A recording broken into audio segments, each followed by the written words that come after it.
قد افلح من تزکا، وہ کامیاب ہو گیا جس نے اپنے من کو ستھرا کر لیا۔ حسد، بغض، کینہ، کفر، شرک، نفاق، یہ ساری بیماریاں کھرچ دی اور اپنے اندر کو ستھرا کر لیا، پاکیزہ ہو گیا، صاف اور ستھرا اپنے من کو اس نے خوبصورت بنا لیا۔ قد افلح، وہ شخص کامیاب ہوا، وہ شخص مراد کو پہنچا۔ کون؟ من تزکا، جس نے اپنا تزکیہ نفس کیا، جس نے اپنے باطن کی صفائی کی، باطن کی ستھرائی کی۔ باہر تو بڑا سوار کے رکھا، کلف لگے کپڑے بھی پہنے، ایک داغ بھی لگ گیا تو کپڑے اتار دیے، ایک جو ہے وہ تریز بھی ٹوٹ گئی تو جو ہے وہ دوبارہ کپڑے کہا کہ نہیں یہ میرے لیے مناسب نہیں، میں نے بڑی عالی نسب دعوت میں جانا ہے، بڑا اہتمام کیا، اپنی داڑھی بھی رگڑ کے مونڈی کہ میں ذرا اچھا لگوں۔ کیا کچھ نہ کیا اس ظاہرداری کے لیے، کبھی من کے گند بھی دیکھے کہ اندر گند کتنے ہیں، اندر کتنی غلاستیں بھری ہوئی ہیں، اندر کتنی جو ہے وہ نجاستیں بھری ہوئی ہیں، بغض اندر، حسد اندر، کینہ اندر، نفرتوں کے بیج اندر اگے ہوئے ہیں اور وہ ایسے شجر بنے ہوئے ہیں کہ اس کے کانٹوں سے اندر زخمی ہو گیا ہوا ہے۔ تو کہا قد افلح، کامیاب ہوا، من تزکا، جس نے اپنا تزکیہ کیا، اپنے باطن کی صفائی کی۔ اچھا باطن کی صفائی کیسے پتا چلے گا؟ وَذَكَرَ اسْمَ رَبِّهِ، جس کا اندر صاف ہوگا اس کے لبوں پہ رب کا نام ہوگا۔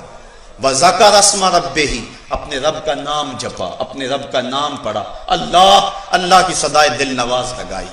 صوفیہ فرماتے ہیں جب کوئی بندہ ایک مرتبہ کہتا ہے اللہ، اللہ تعالیٰ اس کی طرف نظر رحمت سے دیکھتا ہے اور اس کے 70 گناہ جل کے راکھ ہو جاتے ہیں۔ تو جس نے اپنے من کو ستھرا کیا، جس نے اپنے اندر کی صفائی کر لی، فصلی، اور اس نے نماز پڑھی، سجدے میں سر جھکا دیا، جو اس کا بندہ ہوگا وہ تکبر اور غرور میں نہیں پھرے گا، وہ اپنی پیشانی کو اس کے حضور جھکائے گا۔ وہ کہتا ہے اس نے مجھے پیدا کیا، اس نے مجھے تخلیق کیا، اس نے مجھے عزت دی، اس نے مجھے جوانی دی، اس نے مجھے صحت دی، اس نے ہواؤں کے مشکیزے میرے نتنوں کے قریب رکھ دیے، اس نے وافر پانی مجھے دیے، آسمان کی چھت تان دی، زمین کا فرش بچھا دیا، کتنا کچھ میرے مالک نے مجھے عطا کیا، تو کیسے ہو سکتا ہے کہ میں اس کے حضور سجدہ بھی نہ کروں، اس کے حضور اپنی پیشانی کو بھی نہ رکھوں؟ اس شخص سے بدبخت اور کون ہو سکتا ہے کہ جو اپنے رب کو بھی نہیں پوچھتا؟ یارو صبح کے وقت جب صدا آتی ہے نا اللہ اکبر کی، تو چڑیاں بھی جاگ اٹھتی ہیں، گھونسلوں سے پرندے بھی نکلتے ہیں اور وہ بھی اللہ اللہ پکار رہے ہوتے ہیں۔ کتنا بدبخت ہے وہ شخص کہ چڑیاں تو اللہ اللہ کر رہی ہیں اور وہ اشرف المخلوقات ہونے کے باوجود لمبی تان کے سویا ہوا ہے۔ اٹھو اور اپنی زندگی کو گناہوں سے پاک کر کے اپنی پیشانیوں کو سجدوں کی آبرو دو۔ وہ پیشانی جو اللہ کے حضور جھکتی ہے کل قیامت کے دن چمکتی ہوگی، اس کے نور اور اس کے اجالوں سے پورے محشر کے اندر روشنی ہو رہی ہوگی۔ تو کہا قد افلح من تزکا، پاک وہ ہوا کہ جس نے اپنے نفس کا تزکیہ کیا، وذکر اسم ربہ، اور اپنے رب کا نام جپا۔ حضور فرماتے ہیں ذاکر اللہ فی الغافلین کشجرۃ الخضراء فی وسط الحشیم، غافلوں میں اللہ کا ذکر کرنے والا ایسا ہے جس طرح سوکھی سڑی گھاس کے اندر کوئی شجر سایہ دار ہوتا ہے، جو پوزیشن وہاں اس درخت کی ہے ذکر کرنے والے کی کیفیت اس انداز سے ہے۔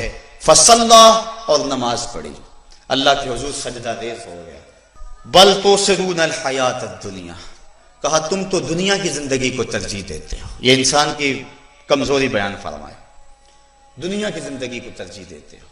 حضور فرمایا مجھے اس بات کا کوئی ڈر نہیں ہے کہ میرے بعد تم شرک کرو گے۔ یہ بخاری شریف کی روایت ہے، پتہ نہیں لوگوں کو کیوں فکر ہے کہ امت مشرک ہو گئی۔ حضور فرماتے ہیں لست اخاف ان تشرکوا من بعدی، مجھے کوئی ڈر نہیں ہے کہ میرے بعد تم شرک کرو گے، میری امت شرک پہ جمع نہیں ہو سکتی۔ مجھے اس بات کا ڈر ہے کہ میرے بعد تم دنیا دار بن جاؤ گے۔ اور آج ہماری کانوں تک بلکہ سر تک دنیا ہو گئی، ہماری زندگی کا مقصد ہی دنیا ہو گیا۔